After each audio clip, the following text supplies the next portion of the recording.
علامہ اقبال محتاج تعارف نہیں ہے، پوری دنیا میں جو ہے ایک شاعر اور ایک فلسفی کی حیثیت سے جانے جاتے ہیں۔ انہوں نے ایک سفر کے دوران، شاید وہ انگلینڈ جا رہے تھے، تو دوران سفر جو ہے وہ دہلی میں حضرت نظام الدین اولیاء رحمۃ اللہ علیہ کی بارگاہ میں درگاہ پر جو ہے انہوں نے حاضری دی۔ وہ اولیاء کرام کے بڑے جو ہے معتقد اور بڑے ماننے والے، تصوف کے بھی وہ رمز شناس تھے، اس کو جانا کرتے تھے۔ تو علامہ اقبال جیسی شخصیت بھی جو ہے وہ مزارات اولیاء پر وہ جایا کرتی تھی، اور وہیں جو حضرت نظام الدین اولیاء رحمۃ اللہ علیہ کی بارگاہ میں انہوں نے ایک نظم کہی آپ کی شان میں، در مد حضرت نظام الدین اولیاء رحمۃ اللہ علیہ۔ وہ نظم جو ہے التجائے مسافر کے نام سے جو ہے وہ آپ کو کلیات اقبال میں آپ دیکھیں گے تو وہ جو آپ کو یہ نظم ملے گی، التجائے مسافر باہ درگاہ حضرت محبوب الہی دہلی۔ تو اس کے 2-3 اشعار جو ہے وہ میں آپ کے گوشے گزار کرنا چاہتا ہوں کہ کیا ان کے دل میں حضرت محبوب الہی کہ کس طرح عظمت اور محبت جو ہے پوشیدہ تھی ان کے دل میں، جس کا اظہار انہوں نے اپنی شاعری اور اس نظم کے ذریعہ کیا۔ نظم کا اشعار تو بہت سے اشعار ہیں اس میں، تو میں 2-3 ہی پڑھتا ہوں جو مشہور بھی ہے، اور وہ اس وقت بھی حضرت نظام الدین اولیاء رحمۃ اللہ علیہ کی درگاہ پر جو ہے وہ کندہ ہے، وہ آپ دیکھیں گے تو وہ کہیں لکھا بھی ہے وہ دیواروں پر۔ فرشتے، شعر ہے، فرشتے پڑھتے ہیں جس کو وہ نام ہے تیرا، بڑی جناب تیری فیض عام ہے تیرا، ستارے عشق کے تیری کشش سے ہیں قائم، نظام مہر کی صورت نظام ہے تیرا، تیری لحد کی زیارت ہے زندگی دل کی، مسیح و خضر سے اونچا مقام ہے تیرا، نہا ہے تیری محبت میں رنگ محبوبی، بڑی ہے شان بڑا احترام ہے تیرا۔ اس میں یہ جو ایک شعر ہے مسیح و خضر سے اونچا مقام ہے تیرا، تو اس شعر کے تعلق سے جو ہے وہ میں نے بھی وہ حضرت سے پوچھا تھا، تو انہوں نے کہا تھا کہ مسیح و خضر سے ابھی علامہ اقبال ہی جانے کی کیا مراد ہے، اور اگر اس سے جو ہے وہ نبی مراد ہیں حضرت عیسیٰ علیہ السلام، تو ظاہر ہے وہ نبی سے جو کوئی بھی ولی جو ہے نہیں بڑھ سکتا، تو اس کا اصل معنی تو علامہ اقبال ہی جانے کہ مسیح و خضر سے کیا مراد ہے۔ احمد جاوید صاحب بھی بہت بڑے وہ یہ ہیں، انہوں نے بھی اس شعر کی طرف کہا کہ شاید وہ سا ہو گیا ہو، یا مسیح سے مراد اس وقت چونکہ وہ مرزا، وہ ایک الگ بات ہے، تو یہ ہے۔ لیکن اس سے ان نظموں سے اور ان کے اشعار سے پتہ چلتا ہے کہ حضرت نظام الدین اولیاء رحمۃ اللہ علیہ کے تعلق سے علامہ اقبال اپنے دل میں کس قدر جو ہے عظمت اور وہ محبت رکھتے تھے۔ اب کیوں نہ رکھیں بھائی، حضرت نظام الدین اولیاء رحمۃ اللہ علیہ کی وہ شخصیت ہے کہ مطلب ایک ایک پہلو، مطلب اب کیا دیکھیں، بچپن میں آپ دیکھیے تو بڑی سخت زندگی تھی آپ کی، تو والدہ محترمہ جو ہیں وہ آپ کی پرورش اور یہاں تک کہ کفالت کی بھی ذمہ داری والدہ ہی پر آ پڑی تھی، لیکن وہ بالکل جو ہے وہ ولی صفت اور ایک بڑی پاک اور نیک سیرت جو ہے وہ والدہ تھی ان کی۔ تو فاقہ جب ہوتا تھا تو آپ کی والدہ فرماتی تھی کہ بیٹا ہم سب جو ہے اب اللہ میاں کے مہمان ہیں۔ تو اب دیکھیں کہ حضرت نظام الدین اولیاء رحمۃ اللہ علیہ بچپنے میں، ابھی تو وہ طریق اختیار بھی نہیں کیا ہے، وہ فرماتے کہ مجھے اس جملے سے اتنی خوشی ہوتی تھی کہ اس کا میں بیان نہیں کر سکتا کہ ہم سب اللہ میاں کے مہمان ہیں۔ پھر کچھ دن کے بعد جو یہ فاقہ ختم ہو جاتا تھا، اور پھر کھانا اور کھانے کا سلسلہ چل پڑتا تھا، تو ہم جیسے لوگ تو بڑے خوش ہو گئے بھائی چلو اب کھانا ملا، اللہ کا شکر۔ لیکن یہ چونکہ یہ حضرت نظام الدین اولیاء ہے، تو فرماتے ہیں کہ پھر میری طبیعت نہ مقدر ہو جاتی تھی یہ روزانہ اور مسلسل کھانے سے، اور میں اس انتظار میں رہتا تھا کہ میری والدہ پھر کب کہیں گی کہ ہم سب اللہ میاں کے مہمان ہیں۔ اب دیکھتے ہیں کہ مطلب اس طرح کی سوچ، اور اس طرح اگر یہ سوچ جو ہے ہم سب میں آ جائے، اور ہم لوگ جو اس طرح اپنی زندگی کو ڈھالیں کہ اللہ پر توکل کا یہ عالم ہو، تو کیا زندگی ہو جائے، غربت اور جھونپڑے میں رہ کر جو ہے ہم جنت کا مزہ لے سکتے ہیں۔ تو میں اس لیے یہ حضرت نظام الدین اولیاء رحمۃ اللہ کی زندگی پر اس طرح کا اس لیے بھی یہ کر رہا ہوں کہ ہم ان سے روشنی حاصل کریں، اور کچھ اپنی زندگی میں یہ ڈھالیں. یہ لوگ تو نمونہ ہیں, رسول اللہ صلی اللہ علیہ وسلم کی اتباع مکمل طور پر انہوں نے کر کے جو ہے دکھا دی ہے. اب ہم لوگوں کو چاہیے کہ ان کی زندگی میں جھانکیں کہ کس طریقے سے جو ہے وہ اتباع و اطاعت رسول جو ہے کی جا سکتی ہے. پھر یہ ہوا کہ آپ جو ہیں پھر بیعت ہوئے اور حضرت بابا فرید الدین گنج شکر رحمۃ اللہ علیہ کی درگاہ اور خانقاہ میں جو ہے وہاں جو ہے تربیت کے لیے سلوک کی منزلیں طے کرنے کے لیے آپ ٹھہر گئے. تو وہ بابا فرید الدین گنج شکر رحمۃ اللہ علیہ کی خانقاہ کیا تھی؟ بالکل جو ہے ایک مجاہدانہ مطلب وہ زندگی وہ پتوں پر بھی بعض اوقات جو ہے گزارا کرنا پڑتا تھا. تو وہ بڑی سخت زندگی ہوتی تھی وہ خانقاہ کی.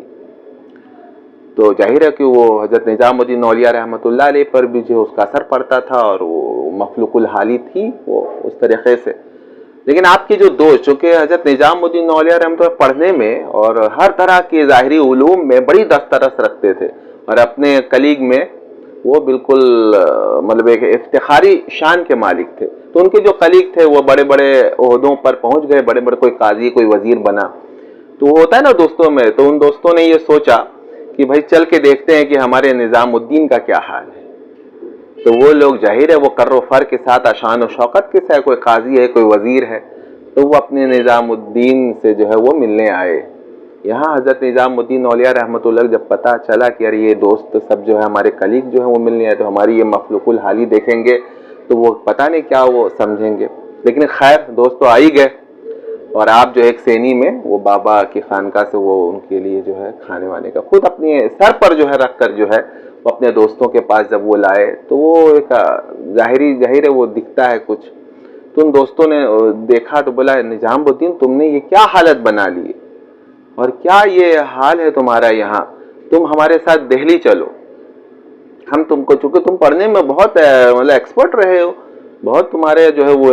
امتیازی شان رہا ہے اور تم ہر طرح کے علوم میں اس وقت بھی دسترس رکھتے ہو, تو تم دہلی چلو, تم کو بڑا عہدہ جو ہے وہ میں بادشاہ سے کہہ کے دلوا دیتا ہوں. وہ لوگ پہنچ کے تھے لیکن آپ وہ مہمان نوازی تو کر دی لیکن آپ ان کے ساتھ گئے نہیں, نہ اس طرح کی کوئی خواہش کا اظہار کیا.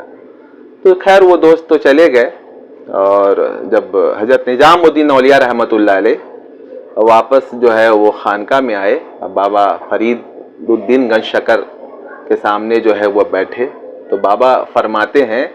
کہ بیٹا نظام الدین اگر کوئی تمہیں کہے کہ چلو دہلی میں تمہیں کوئی عہدہ دلا دیتا ہوں تو بیٹا نہ جانا. ایک زمانہ آئے گا, ایک دن آئے گا کہ پوری دہلی تمہارے سائے کے نیچے جو ہے وہ آرام کرے گی. ابھی دیکھیے کہ کیا مخلوق الحالی ہے اور کس طرح کی جو ہے مشقت والی زندگی ہے. پھر بابا فرماتے ہیں کہ بیٹا میں نے تمہارے لیے اللہ سے تھوڑی سی دنیا بھی مانگ لی ہے. تو یہ سن کر ہم تو خوش ہو جاتے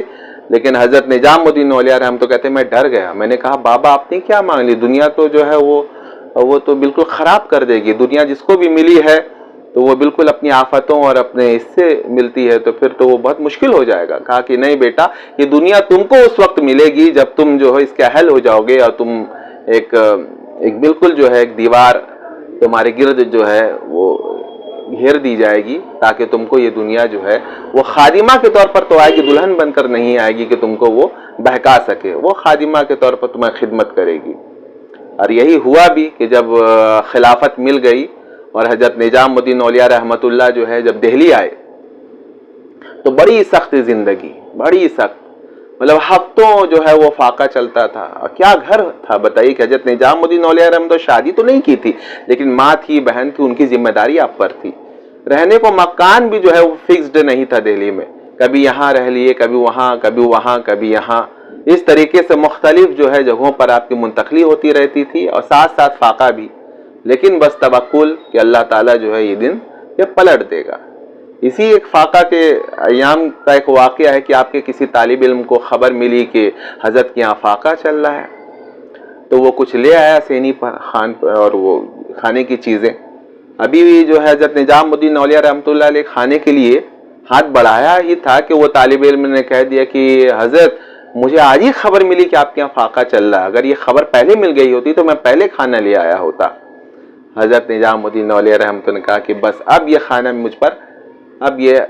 وہ ہو گیا، اب میں اب یہ کھانا نہیں کھاؤں گا۔ یہ غیرت آ گئی ہے نا۔ وہ ترس کا کھانا اللہ والے نہیں کھاتے ہیں، وہ بس یوں ہی توفتاً تم کچھ لے آئے تو ہم کھا لیا۔ تم کو یہ خبر جو ہے یہ ہو گئی، اس سے سمجھ میں آتا ہے کہ انسان کو اس طرح کے حالات صرف اللہ تعالیٰ کے ساتھ شیئر کرنا چاہیے۔ مخلوق کے سامنے رونا، اگر آپ کے ساتھ یہ معاملات چل رہے ہیں تو مخلوق کے سامنے رونا، اپنے ان حالات کا اظہار کرنا وہ ٹھیک نہیں ہے۔ اب دیکھیے کہ حضرت نظام الدین اولیا نے کیا سبق دیتے ہیں۔ وہ خبر ہو گئی تو پھر وہ کھانا انہوں نے نہیں کھا کہ وہ ترس کا نہیں، میرا تو میں یہ چاہتا تو دنیا تو کب کا مل گئی ہوتی، لیکن یہ توکل علی اللہ ہے۔ کوئی تحفہ میں کچھ لے آتا تو میں سمجھوں گا کہ بھائی وہ اللہ کی طرف سے بھیجا ہوا ہے، لیکن یہ خبر لے کر کہ یہاں فاقہ چل رہا ہے، پھر وہ ترس کھا کر تم کھانا لائے ہو تو پھر میں یہ کھانا نہیں کھاؤں گا۔ یہ تھے ہمارے نظام الدین اولیا رحمۃ اللہ علیہ۔ علامہ اقبال یوں ہی فین نہیں تھے آپ کے، اور یوں ہی جو ہے یہ اتنے عظیم عظیم اشعار جو ہے ان کی شان میں یوں ہی نہیں کہہ دی۔ پھر یہ ہوا کہ بھائی یہ دن جو ہے وہ گزر گئے، یہ جو ہے یہ سختی کے دن گزرے اور بابا فرید کی دعا جو ہے قبول ہوئی۔ پھر دنیا اتنی آئی کہ مطلب بوروں میں جو ہے وہ اناج جو ہے رکھے جاتے ہیں، اور حضرت نظام الدین اولیا رحمۃ اللہ علیہ خانقاہ میں بوروں میں سونے چاندی جو ہے وہ رکھے جاتے تھے، اور آپ کے لیے اس وقت جو ہے اناج اور سونے چاندی سب برابر ہے۔ کہتے ہیں کہ اس وقت کا حاکم کو جو ہے کچھ اناج کی ضرورت پڑی تو وہ حضرت نظام الدین اولیا رحمۃ اللہ علیہ کے پاس آیا کہ کچھ اناج دے دیں آپ اپنے خانقاہ سے۔ کہا کہ لے جاؤ بھائی، یہ تو فقیروں کی چیز تو بس سب یہ بالکل وقف ہے، یہ جاؤ لے جاؤ۔ اب وہ جب لے کر اناج کی بوری گیا ہے تو وہ دیکھا کہ بھائی اس میں کچھ بوری جو ہے وہ تو سونے چاندی کی بھی جو ہے وہ بوریاں آ گئی ہیں، تو وہ ایماندار تھا، وہ واپس لوٹانے آ گیا۔ تو حضرت نظام الدین اولیا رحمۃ فرماتے ہیں کہ تمہیں فقیروں کا مسلک نہیں پتا کہ فقیر جب کوئی چیز دے دیتے تو لیتے نہیں، اب تم لے جاؤ اور تم سمجھو کہ اس کا کیا کرنا ہے۔ یہ ہو سکتا ہے ہم جیسے جو ہے نکموں سے اور دنیا پرستوں سے یہ کام ہوگا؟ ہم تو دنیا کی طرف جو ہے بالکل وہ بڑھتے جا رہے ہیں، بالکل بری طریقے سے جو ہے دنیا ہم کو تباہ کرتی جا رہی ہے۔ لیکن دیکھیے کہ وہ بس بلکہ خادم سے پوچھا کرتے تھے کہ شام کے وقت میں تم نے جھاڑو دے دیا نا، مطلب بالکل کچھ موجود نہیں رہنا چاہیے، بس اللہ میرے لیے کافی ہے۔ اور وہی ہوتا بھی تھا کہ شام کو پوری خانقاہ میں ہر جھاڑو دے کر جو ہے خادم پورا صاف کر دیتے تھے، اور دوسرے دن پھر خانقاہ میں جو ہے اس طریقے سے بھر جاتا تھا، اور ہزاروں لوگ آپ کی خانقاہ میں آتے تھے، اور دسترخوان اتنا لمبا چوڑا بستہ تھا کہ بادشاہ کو خوف آ گیا کہ اگر حضرت نظام الدین اولیا بغاوت کر دیں تو اس وقت جو ہے میرا ساتھ دینے والا کوئی نہیں، پوری عوام، پورے وہی وزراء اور سب وہ سپہ سالار، یہ سب حضرت نظام الدین اولیا رحمۃ اللہ علیہ کے معتقد ہیں، سب ان کی طرف جو ہے وہ چلے جائیں گے۔ لیکن اتنا ہونے کے باوجود بھی بادشاہ سے کوئی قربت نہیں۔ اس وقت کے کئی بادشاہ جو ہے وہ گزرے، محمد بن تغلق ہے اور یہ اور دو تین بادشاہ کو آپ نے دیکھا، ان لوگوں نے جو ہے وہ پرمیشن جو ہے لینے کی کوشش کی کہ بھائی خانقاہ میں اگر آپ اگر ہمارے پاس نہیں آتے تو مجھے اجازت دیتے کہ میں آپ کے پاس آؤں۔ کہا کہ نہیں، اس فقیر کی میں غائبانہ دعا کرتا ہوں، ہماری خانقاہ میں آپ کا کیا کام ہے؟ کیوں منع کیا؟ کیوں بھائی؟ امیروں سے زیادہ میل جوڑا تعلق اور حاکموں سے تعلق وہ اچھی چیز نہیں ہے۔ پھر وہ جب آئیں گے تو ظاہر ہے وہ پروٹوکول ہوگا، پھر عوام کا آنا جانا بند ہو جائے، پتہ نہیں کس کا دل جو ہے وہ دکھ جائے، اور پھر وہ جو ہے پھر وہ ہماری پکڑ ہو جائے۔ تو یہ ہیں اللہ والے، اس طرح کے ہوتے ہیں اللہ والے۔ تو ہم لوگوں کو جو ہے وہ چاہیے کہ بھائی علامہ اقبال کے اشعار کو دیکھیں کہ بھائی انہوں نے جو ہے کس طریقے سے جو ہے حضرت نظام الدین اولیا رحمۃ اللہ علیہ کی شان کو وہ بیان کیا ہے۔ التجاء مسافر کے نام سے نظم موجود ہے، اور اسی نظم کو میں پڑھ رہا تھا تو یہ لگا مجھے کہ بھائی حضرت نظام الدین اولیا رحمۃ اللہ علیہ کے تعلق سے کچھ باتیں جو ہے آپ کے سامنے آپ کے ساتھ شیئر کر لوں، تاکہ بھائی ہمارے وہ جو ہے وہ ہمارے کام آ جائے۔ تو ان کی اور بھی ڈیٹیل پڑھیں گے تو پتہ چلے گا کہ بھائی یہ اللہ نے یہ مقبولیت 750 سال سے یہ جو مقبولیت حضرت نظام الدین اولیا رحمۃ اللہ علیہ کی یوں ہی نہیں ہے نا، آپ کی زندگی میں جو ہے نا وہ ہر پہلو ایک ایک پہلو سے جو ہے وہ آپ کو نظر آئے گا کہ بھائی وہ بہت مقبول اور محبوب، ایسے محبوب الہی یوں ہی نہیں کہہ دیا گیا ہے، کہ اللہ تعالیٰ جو ہے ہم سب کے دل میں جو ہے اولیاء کرام کی محبت جو ہے معززن کرے، اور ہمیں بھی جو ہے اپنے محبوبین کے قدموں میں جگہ دے. بس یہی دعا ہے. آمین یا رب العالمین.